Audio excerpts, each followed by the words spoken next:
Hey guys, Anna here from Girls on Key and Girls on Key Press. We do videos about poetry for you guys. I'm so excited to have Winnie Dunn with us today. We've been trying to get you on for so long and you're doing such great work. Yeah. So welcome. Thanks for having me. We're at Carriage Works Sydney Writers Festival and today our video is Editor Speaks.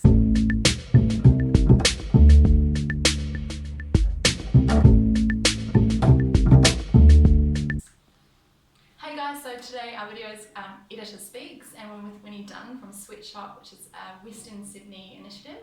We're going to talk about the process of editing an awesome anthology that's coming out in under an hour, so it's a pro launch and it's super exciting. You guys can check it out in the links below, please do so. And don't forget to like this video, subscribe and click the notifications bell for more updates on videos. And we're going to crack into it and have a chat to Winnie. So yay, I'm so glad that we finally have you here.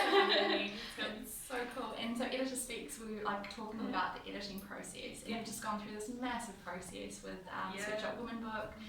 So it's tell us about that, like putting that together. Yeah, so basically not only had I had to try and put the book together, I also had to try and put the collective together. So when it started out, I just kind of put expressions of interest out for women of colour who were interested in writing, and then the first ever workshop we ran, there was about 30 new women of colour, like various backgrounds, faiths, ages, suburbs, but they all wanted to write and they all wanted to have a safe space for women of colour to write. So it just became a process of establishing a really good relationship with each of the women of colour writers at Sweatshop to understand what stories they wanted to tell, to kind of train them in what good writing is, and how to focus on making an original contribution to knowledge. And so basically I set up a couple of deadlines. So their first draft was kind of due halfway through the year, and then we worked draft after draft after draft to get it to kind of the final draft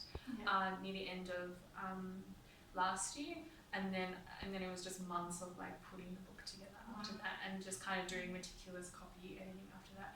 But Sweatshop Women Volume 1 is my fourth edited anthology, but it's the first one where it's just my name at the back. Congratulations. I think the experience of being an editor is really rewarding, especially as a Tongan woman, and being trusted with so many different cultural stories, I think is really important and fundamental to literature. And so it was a rewarding experience for me, as much as it is for the other writers. Absolutely. And it sounds like there've been a number of challenges there when you think about not only what you say about different cultures, religions, ages probably as well, and different stages of writing. How was that like to kind of get through some of those challenges, just in terms of diversity of what you get given? Yeah, absolutely. So it was interesting because I'm very young, I'm 23, and a lot of the writers in the collective are either the same age as me or they're a bit older than me.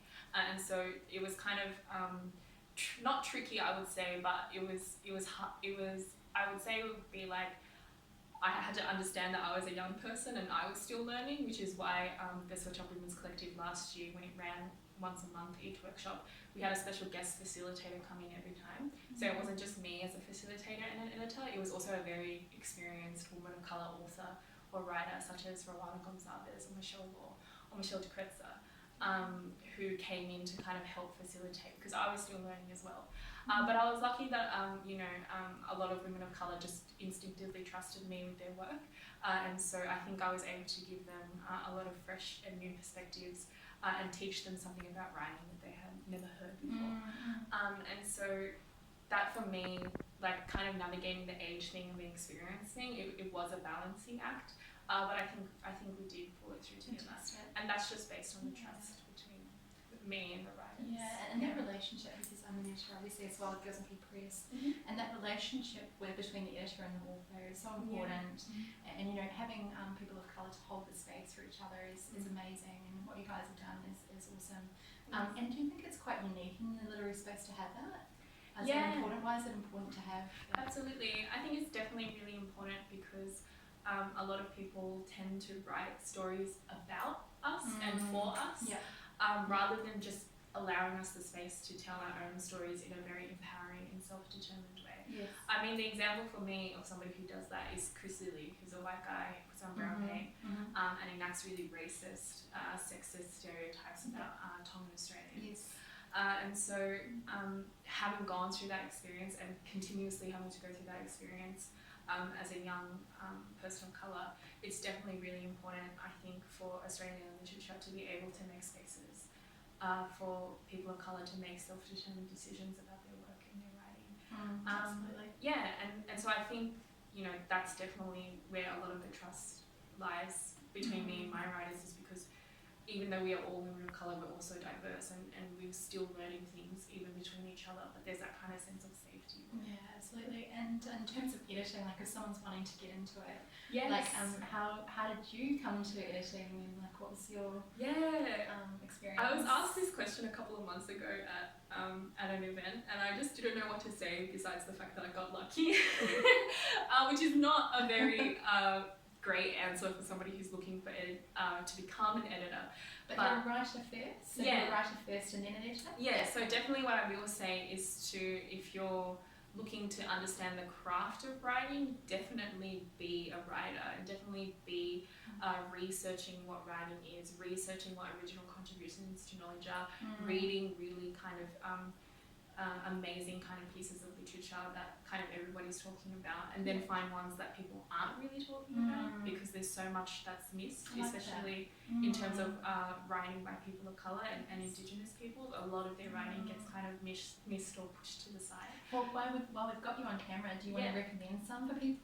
And we can put the links below as well. Yeah, absolutely. I mean, of course, I would recommend Sweatshop Women Volume 1. But one of my favourite poetry collections ever is Alison Whittaker's Black Work. And, you know, I think her poems, especially about Blacktown, which is an area that I grew up around, was just really incredible to see. And especially having an Indigenous perspective on that area of Blacktown, which is so, which has a long history with Indigenous communities there. And so Black Work is a really fundamental piece of poetry, like a collection of poetry. I agree. That I would recommend to And while we're on that topic of Blacktown, do you want to just mention about the Sweatshop, like what you guys do? And I know that you're the general manager there, and what your role is and kind of what you guys are up to. Yeah, absolutely. So Sweatshop is a Western Sydney literacy movement which is dedicated to uplifting and empowering Indigenous and culturally and linguistically diverse writers from Western Sydney, but also if you're from Sydney and you want to come down, that's really cool too. And so we do a lot of things. We run public programs in high schools, and we teach kind of creative writing on a very, very grassroots level. We run obviously writers collectives once a fortnight with our writers, and we do book launches, and we have partnerships with various publications like Southerly and SBS Life and the Lifted Brow to kind of have many different kind of publication outcomes for our writers, because Sweatshop is all about training and employment. So we train up our writers to have skills in creative writing, and then we hope that eventually they will start being paid for their work. And every contributor in Sweatshop Women has been paid for their work, and in every anthology that Sweatshop makes. Same with Girls in Key, we also do that as well. So that's good. Yes.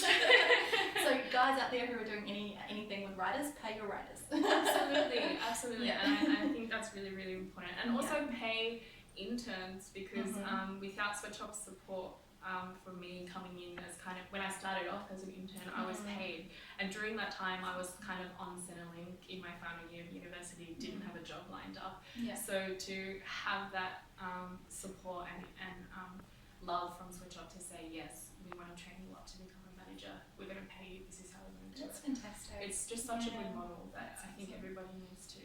Yeah, so don't forget guys, click on the link below, check it all out, and make sure you support those guys in any way possible. And thank you so much, Winnie. Thanks, it's just such a pleasure to have you. Thanks. And we will put all the links below and check out the next video, guys, and we'll see you then. Thank you.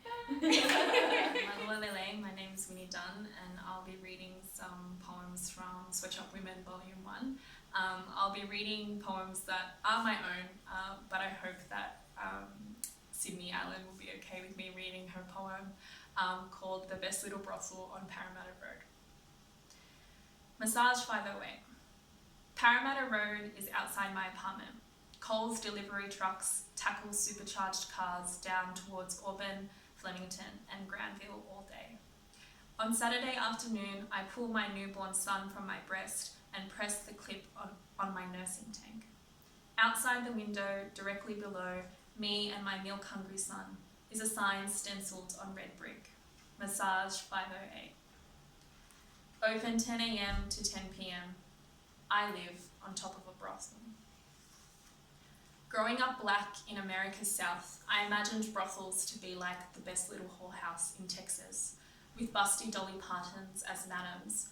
White nonsense.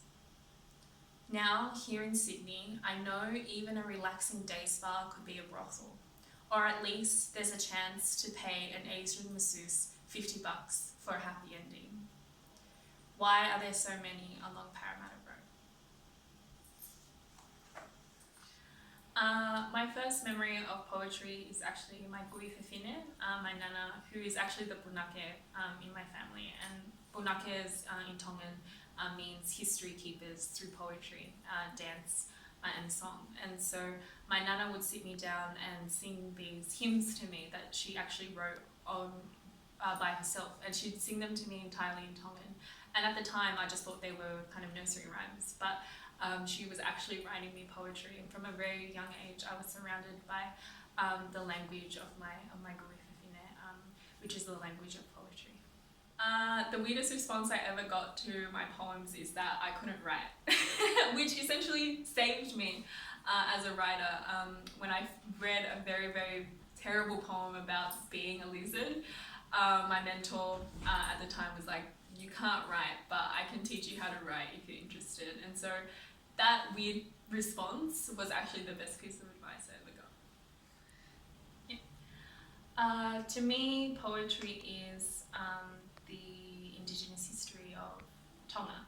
And so in Tongans, we call our poets punakes, which is essentially the history keepers of Tonga, who tell our traditional stories through poetry, dance and song. And so to me, poetry is the history of my people.